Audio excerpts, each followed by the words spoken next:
یعنی آپ کو پیمنٹ اس بات پہ ہوگی کہ آپ کی کیپیسٹی کتنی ہے، اس بات پہ نہیں کہ آپ کتنی بجلی جنریٹ کرتے ہیں. یہ حکومت پاکستان نے ایسے بھی معاہدے کیے ہوئے ہیں. وہ ظاہر ہے کہ اس کے کسی نہ کسی کو تو فائدے ہوئے ہیں نا، کسی نہ کسی کے ملک سے باہر جو اکاؤنٹ ہیں ان میں کچھ گیا ہوگا نا. تو یہی تو سب سے بڑا مسئلہ ہے کہ جب آپ اپنے ذاتی مفاد کو یا کانفلکٹ آف انٹرسٹ کو اکٹھا کر دیتے ہیں تو آپ کے لیے کوئی فرق نہیں پڑتا عوام کو اگر بجلی مہنگی جاتی ہے. اللہ کرے جو یہ راستہ انہوں نے اختیار کیا ہے صحیح راستہ ہے، اس کے کچھ نتائج عوام تک پہنچیں، لیکن میری ریزرویشنز رہیں گی اس وقت تک جب تک عوام کو واقعی اس کے فائدے نہیں پہنچتے. ہمیں نہیں معلوم کہ پہنچیں گے کہ نہیں پہنچیں گے. نیت اچھی ہے، ڈائریکشن بھی صحیح ہے، لیکن آگے کیا ہوگا؟ ظاہر ہے لوپ ہولز موجود ہیں اس میں. پھر آپ نے کانفلکٹ آف انٹرسٹ کی بھی بات کر لی. خاور آئی پی پیز کے ساتھ ہونے والا یہ سمجھوتا پاکستان میں انرجی کرائسس کو حل کرنے میں کتنا وقت لے گا؟ دیکھیں انرجی کرائسس کا جہاں تک تعلق ہے 2-3 سطح پہ آپ اس کو ڈسکس کر سکتے ہیں. جنریشن ہمارے ملک کی جو ضرورت ہے اور جتنی بجلی پیدا ہو رہی ہے اس کا تناسب کیا ہے، وہ ٹھیک ہے. ہماری ضرورت سے زیادہ بجلی پیدا ہو رہی ہے. ماضی کی حکومت کے اوپر لیکن پھر بھی لوڈ شیڈنگ ہو رہی ہے. جو سب سے بڑی تنقید یہی ہوتی یہی ہوتی ہے، میں اسی طرف آ رہا ہوں کہ سب سے بڑی تنقید یہ ہوتی ہے کہ ہوتی رہی ہے کہ آپ نے بجلی تو پیدا کر دی لیکن اتنی زیادہ مہنگے وہ آپ نے سارے کے سارے ایگریمنٹس کیے کہ بجلی موجود ہے لیکن وہ خریدنے والا کوئی نہیں ہے. اب ہوتا یہ ہے کہ اگر لوگ اس کی وجہ سے پھر لوگ چوری چکاری کرتے ہیں تو پھر جہاں پہ چوری ہوتی ہے جن فیڈرز کے اوپر وہاں پہ لوڈ شیڈنگ بھی ہمارے سامنے آتی ہے. اسلام آباد میں ویسے نہیں ہو رہی، آپ اگر اسلام آباد میں آ جائیں تو یہاں پہ بالکل آپ کو لوڈ شیڈنگ فری ماحول ملے گا. اچھا پرابلم یہ ہو رہی ہے جو چیزیں سامنے آئی ہیں، ایک تو اس میں کوئی شک نہیں ہے کہ ابھی تک جتنے بھی یہ جو ایم او یو ہوا ہے اس کے اوپر بحث و مباحثہ ابھی جو ہمیں مندرجات ہمارے سامنے آئے ہیں وہ سارے کے سارے پازیٹیو ہیں، مثبت ہیں. آپ کو جو آپ نے ڈالرز کے اندر پرافٹ دیتے تھے آئی پی پیز کو وہ آپ روپے میں دیں گے. آپ نے جو ان کے ساتھ اتنے ہی پیسے دیں گے جتنی آپ بجلی ان سے لے کے استعمال کریں گے. ماضی کے اندر وہ کیپیسٹی جو چارجز ہوا کرتے تھے اور یاسر صاحب نے بالکل اچھے طریقے سے اس کا احاطہ کیا کہ آپ نے اتنے وہ انجسٹ معاہدے کیے تھے کہ وہ انہوں نے یقینی طور پر پاکستان نہ صرف اکانومی کی کمر توڑی بلکہ جو بھی ہمارے جتنے بھی چھوٹے موٹے کاروبار تھے، چونکہ آپ کی جو کاسٹ انپٹ تھی انڈسٹری ہے وہ آپ کی بے شک یہ ٹیکسٹائل ہے، باقی جتنی بھی انڈسٹریز ہیں بجلی استعمال ہوتی ہے جہاں پہ، تو وہ آپ کی بجلی چونکہ بل اتنے زیادہ آتے تھے آپ دنیا کے ساتھ مقابلہ نہیں کر پا رہے تھے، تو یہ بہت ضروری ہے. اب وہی بات کہ دیکھنا یہ کہ یہ جو سارے کا سارا ابھی ایم او یو ہوا ہے یہ پھر ابھی ایک فارمل لیگل ایگریمنٹ کی شکل اختیار کرے گا. اس کے لیے واپس آئی پی پی بورڈ کے پاس جانا ہے، وہ اس معاہدے کو کیبنٹ کے پاس جائے گا، تو فائنل جب یہ شکل آئے گی تو اس کے بعد ہمیں پتہ چلے گا کہ کیا یہ شکل فائنل اختیار کرتا ہے. ایک اعتراض مجھے ضرور ہے کہ موجودہ حکومت کی ایک بڑی بری عادت ہے کہ یہ کام ابھی ہوتا نہیں تو اس سے پہلے یہ جو ہے نا اس کو پبلک شروع کر دیتے ہیں، اویئرنیس ایڈورٹائزنگ شروع ہو جاتی ہے، دیکھیں ہم یہ کرنے جا رہے ہیں اس سے یہ فوائد ہوں گے. حکومتوں کو کرنا یہ چاہیے کہ سارا کام مکمل کر لیں، کرنے کے بعد جو ہے پھر عوام کے سامنے آئیں کہ یہ ہم نے کام کیا اور اس کے یہ فوائد آپ کو ملنے جا رہے ہیں. اب یہ امیدیں بڑھا لیتے ہیں، جب وہ فائدے نہیں ہوتے تو پھر سلمان غنی صاحب پھر وہ سٹینڈ گن لے کے بیٹھ جاتے ہیں کہ جو آپ نے یہ کہا تھا یہ تو کچھ ہوا ہی نہیں ہے، لہٰذا یہ تھوڑا سا ان کو خیال کرنا چاہیے. اس کے ساتھ ساتھ جو سب سے بڑا مسئلہ ہے پاکستان کے جو پاور سیکٹر کا عائشہ، وہ یہ ہے ہمارے جو لائن لاسز، بجلی جو پیدا ہوتی ہے دنیا میں سب سے زیادہ انپریسیڈنٹڈ 30 سے 32% لائن لاسز ہیں. بجلی پیدا ہوتی ہے، اس کے بعد اس کی ٹرانسمیشن ہوتی ہے، جب میرے اور گھر میں آتی ہے تو 30 سے 32% جو بجلی ہے وہ ضائع ہو چکی ہوتی ہے. اس کا خمیازہ ہم سرکولر ڈیٹ کی شکل میں بھگتتے ہیں. اب اگر یہ موجودہ حکومت پچھلے 2 سال کے دوران جو ہمارے پاس اطلاعات ہیں کچھ زیادہ وہ جو لائن لاسز کے اندر فرق نہیں ڈال سکی، وہ 1 سے 2%، 1.5% کے قریب لائن لاسز میں انہوں نے کچھ ڈینٹ ڈالا ہے، لیکن یہ بہت ہی معمولی ہے، ان کو بہت زیادہ کام کرنا پڑے گا. آپ اس سے اندازہ لگا لیں عام لوگوں کی فہم کے لیے کہ آپ سالانہ 500 سے 600 ارب روپیہ جو ہے وہ آپ کا ضائع ہوتا ہے یہ لائن لاسز کے نقصان کی شکل میں.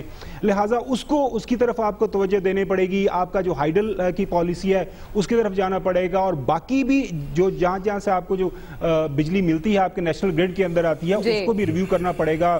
میرٹ بیس اپوائنٹمنٹس کرنی پڑیں گی. بالکل صحیح کہا ڈاکٹر صاحب نے کہ یہ جو کانفلکٹ انٹرسٹ والا چیز ہے کہ آپ نے جو لوگ جن جگہوں پہ بٹھائے ہوئے ہیں ان کے اوپر نظر رکھنی پڑے گی کہ کیا یہ لوگ جو ہیں حکومت کے لیے کام کر رہے ہیں, مفاد عامہ کے لیے کام کر رہے ہیں, یا پھر یہ ہلکی پھلکی اپنی ملائی کھانے کا بھی بندوبست کرتے ہیں.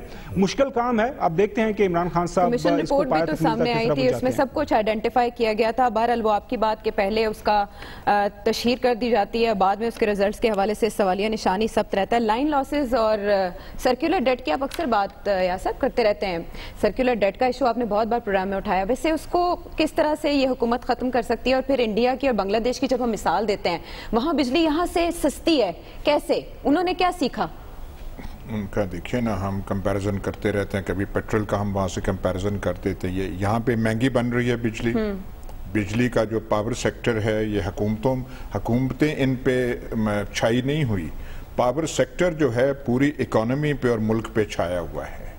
اس سے زیادہ سخت وہ معاہدہ کرنا چاہیے اور ان کے ساتھ رعایت نہیں ہونی چاہیے. یہ سارے باہر کے سیٹ نہیں ہیں, یہ یہاں کے سیٹ ہیں, یہ یہاں رہتے ہیں. انہوں نے جتنی انویسٹمنٹ کی ہے اس سے کئی گنا زیادہ یہ واپس لے چکے ہیں. انہوں نے پاکستان کو نچوڑا ہے. اس میں جب آپ ریمنڈ ڈیوس کے مدعی ہیں وہ مجبور ہو سکتے ہیں معاہدہ کرنے کے لیے. جب ساہیوال کے جو لوگ ہیں ان کی آنکھوں کے سامنے وہ ساری سین ہی مٹ جاتی ہے, اور وہ جو ہے گواہان جو ہیں کہتے ہیں ہمیں نہیں پتا کون تھے. تو یہ کون سے لوگ ہیں؟ یہ مطلب یہ جو امتیاز ہم یہاں پہ کر دیتے ہیں, ریمنڈ ڈیوس کے مدعیوں کے ساتھ یہ سلوک کرنا ہے, سائیوال میں جو تھے ان کے ساتھ یہ سلوک کرنا ہے, کوئی رو رعایت نہیں کرنی. یہاں پہ ہمیں تمام بین الاقوامی قوانین یاد آ جاتے ہیں کہ ہمیں یہاں جانا پڑے گا لندن.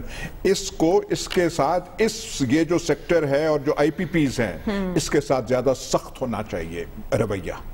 اس کی ہمت نہ صرف عمران خان کی حکومت میں پیدا ہونی چاہیے, بلکہ وہ جو ہم کہہ رہے ہیں کہ ایک شخص وہاں تھے وہ نیگوشیٹنگ ٹیم کے, وہ شخص جو وہ صاحب تھے, تو وہ ادارے جو ہیں ان کو بھی اس بارے میں زیادہ سخت رویہ اختیار کرنا چاہیے. آئی پی پیز سرکولر ڈیٹ رہے گا, آئی پی پیز کا یہ جو ہے یہاں پہ گردن پہ رہے گا, پاکستان کی اکانومی اوپر نہیں جا سکے گی. اب کہاں سے ترلے کریں گے؟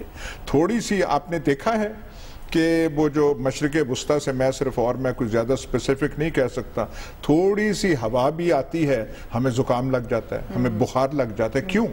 کیونکہ ہماری حالت ایسی ہو گئی, ہم افورڈ نہیں کر سکتے, کسی قسم کا ہم سٹینڈ افورڈ نہیں کر سکتے, اور پھر ہم کہتے ہیں کہ جو اگر کوئی ڈیمیج ہوئی ہے تو اسے ہم اقدام کریں.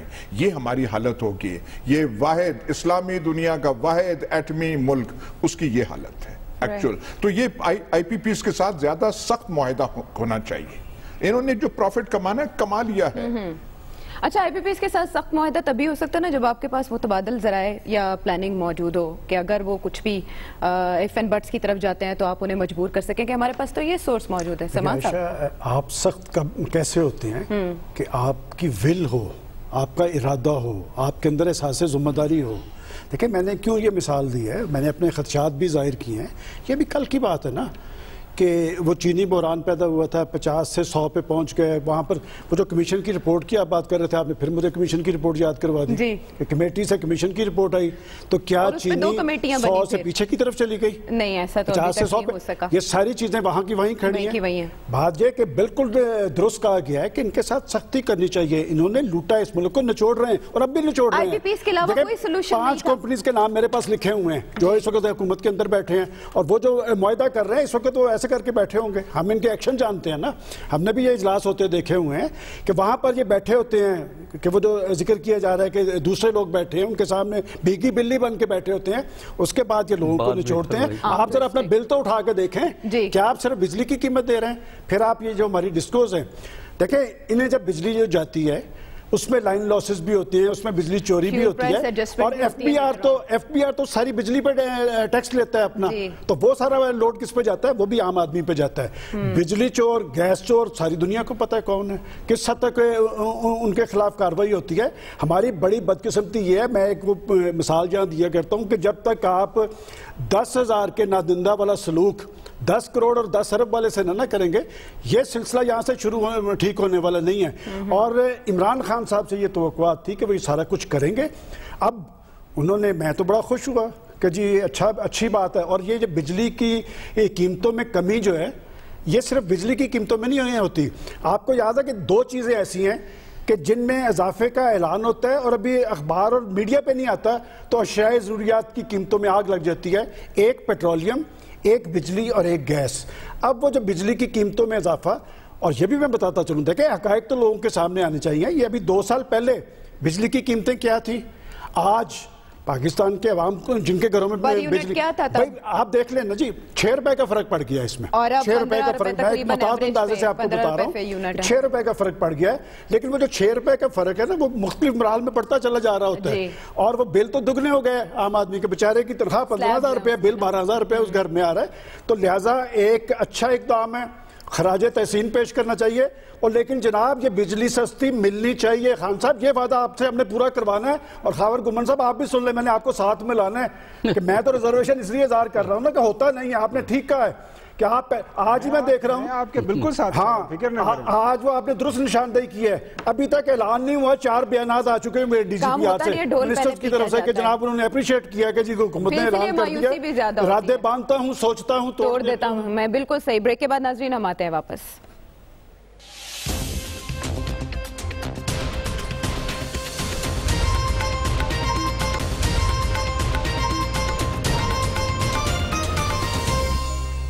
Welcome back to the show. I P Ps کے ساتھ ہونے والے سمجھوتے کے حوالے سے ہم نے گفتگو کی. اب اس کے مستقبل پہ انحصار ہے کہ حکومت کس حد تک عمل کرتی ہے, کب یہ خواب تعبیر کو پہنچتا ہے. آگے بڑھتے ہوئے ہم ذرا کچھ وزیر اعلیٰ پنجاب عثمان بزدار کی بات کر لیتے ہیں, جن کی بے بسی پہ ایاز صاحب نے بھی لکھا ہے کہ جواب دہی کے لیے کوئی چھوٹے افسر نہیں بلائے جا رہے, بلکہ صوبے کے وزیر اعلیٰ بلائے جا رہے ہیں.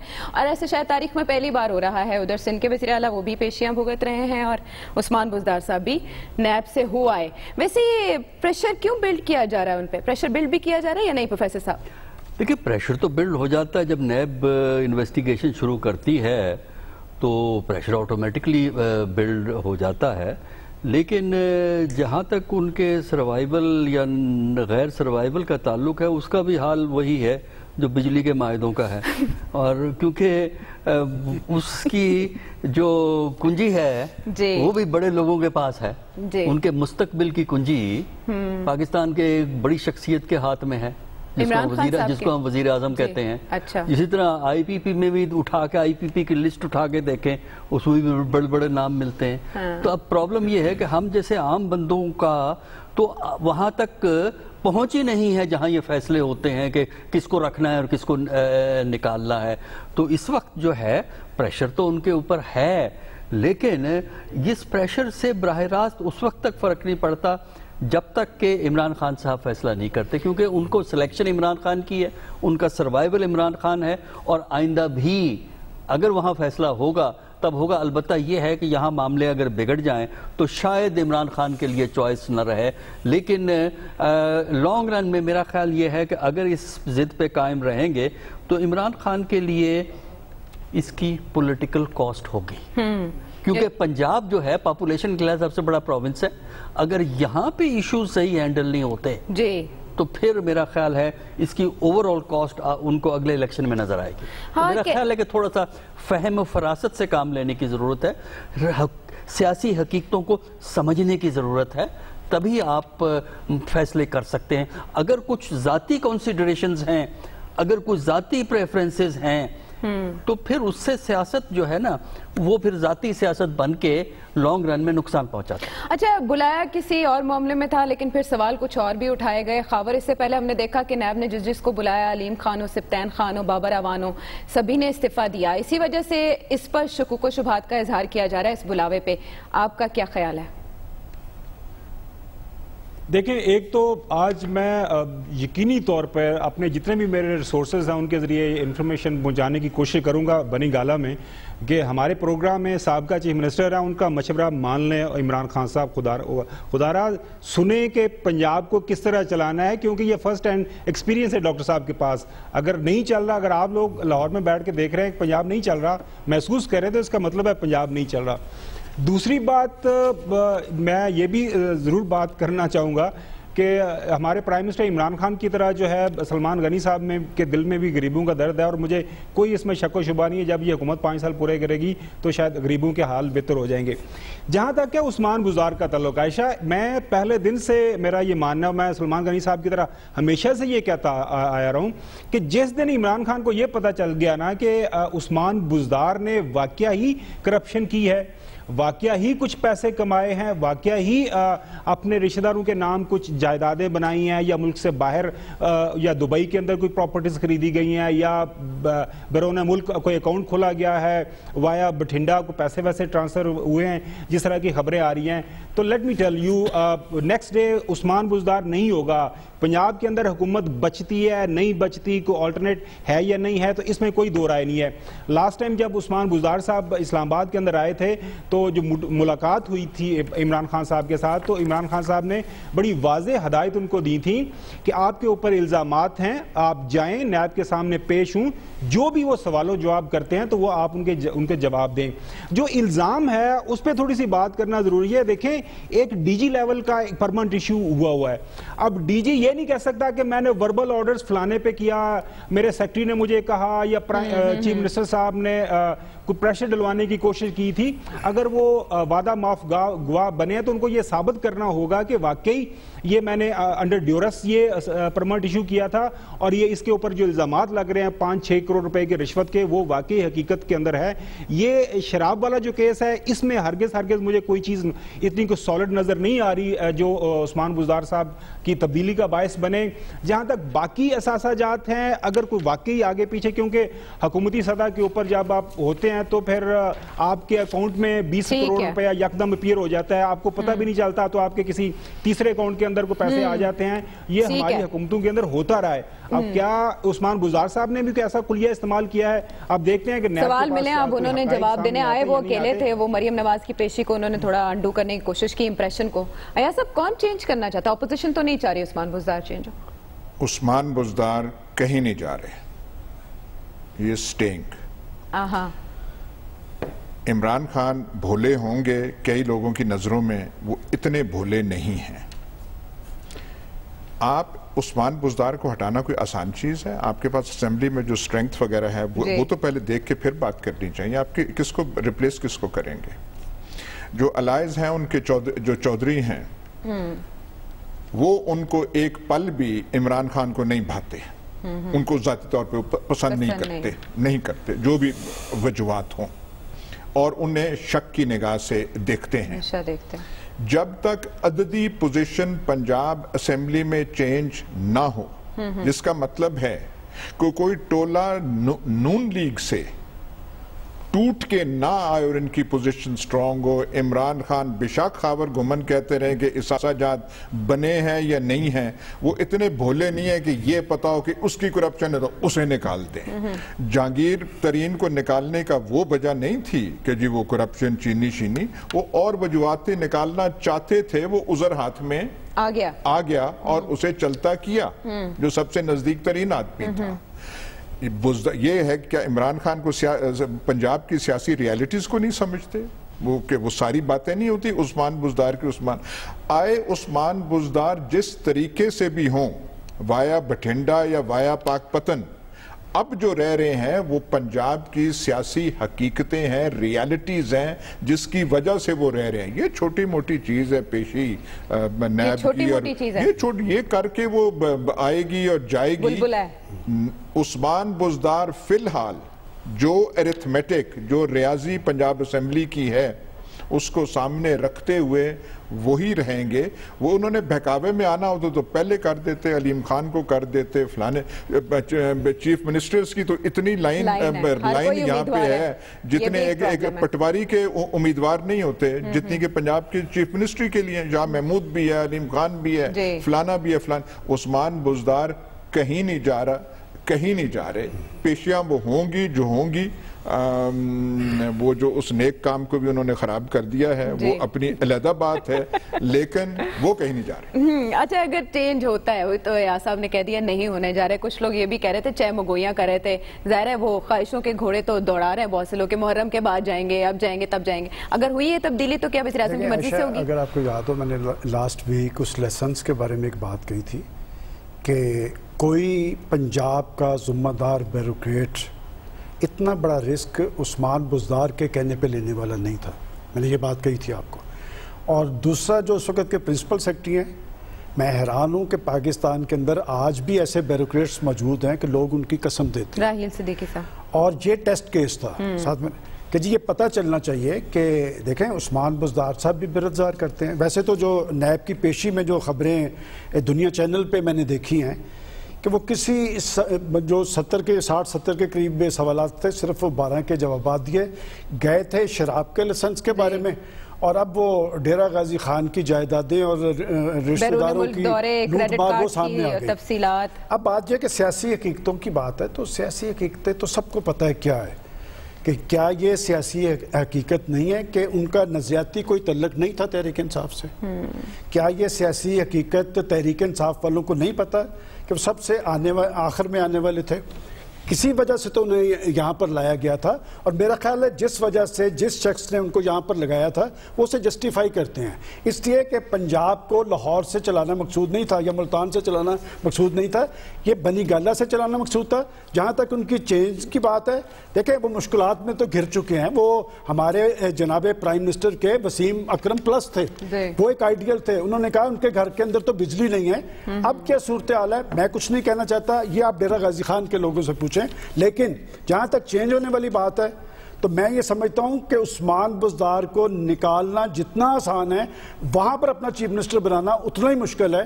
لہٰذا میں اس بات سے ایگری کرتا ہوں کہ نکالے گا وہی جس نے بنایا ہے, چونکہ اور کسی کی تائید اور حمایت حاصل نہیں تھی. البتہ یہ جو نیب میں ان کی پیشی ہوئی ہے نا, یہ بڑی معنی خیز ہے, اس لیے کہ پنجاب حکومتی ذمہ داران کو جہاں سے ڈائریکشن آئی ہے یا جہاں سے کہا جاتا ہے کہ گورننس یقینی بنانی ہے, وہ 2 سال سے کہہ رہے تھے کہ پنجاب ڈیلیور کرتا نظر نہیں آ رہا.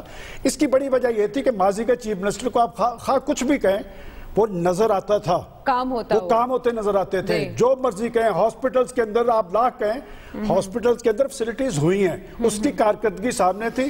لہٰذا یہ جن کی ریزرویشن تھی ان کی وجہ سے ہی وہ وہاں پر پیش ہوئے ہیں. نیب سے وہ سرخرو ہو کے نکل جاتے ہیں تو بڑی بات ہے, لیکن آپ نے ان کی ساکھ پہ بہت بڑا سوالیہ نشان کھڑا کر دیا. سرخرو ہو کر نکلتے ہیں تو وہ مضبوط ہوں گے. مزید بریک کے بعد آتے ہیں واپس, اسی پہ بات کریں گے.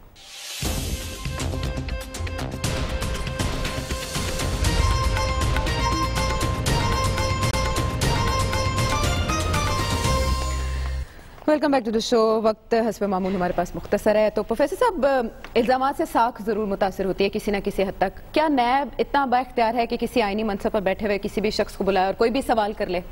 دیکھیں یہ افسوس ہی کی بات ہے کہ چیف منسٹر کا عہدہ ایک آئینی عہدہ ہے. چیف منسٹر کراچی سندھ کو بھی خراب کیا ہے, اب چیف منسٹر پنجاب کا نمبر لگا ہوا ہے.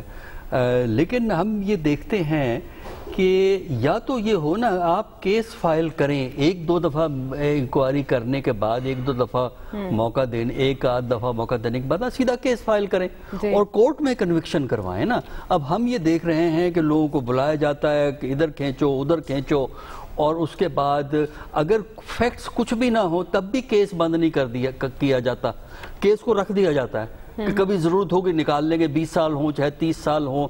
تو میرا خیال یہ ہے کہ ہمارے پاس ایسی کوئی مثال نہیں ہے. ہمارے سابق وزیر اعظموں کو بلایا گیا اور لوگوں کو, بڑے بڑے لوگوں کو بلایا گیا سیاست کے بیک گراؤنڈ کے.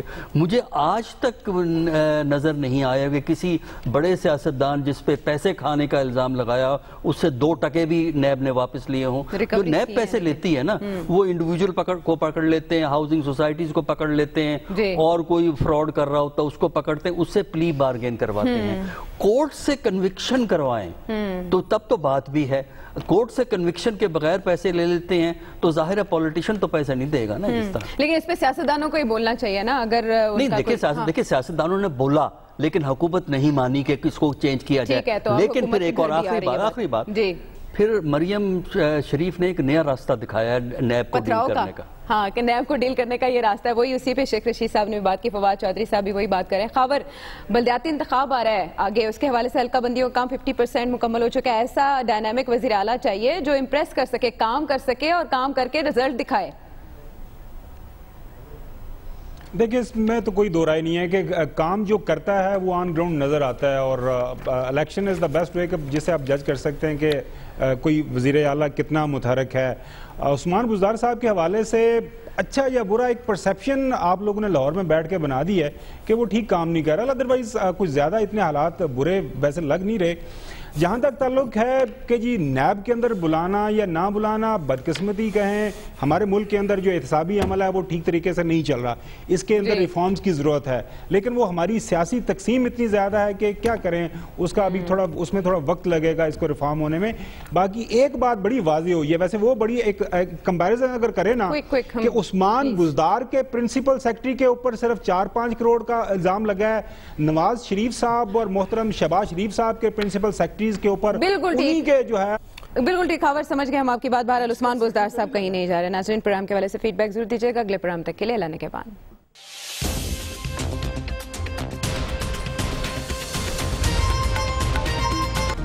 Hi, it's Sayyeda Shanaz here. Thank you for watching Dunya News. For more videos and updates, don't forget to click the subscribe button.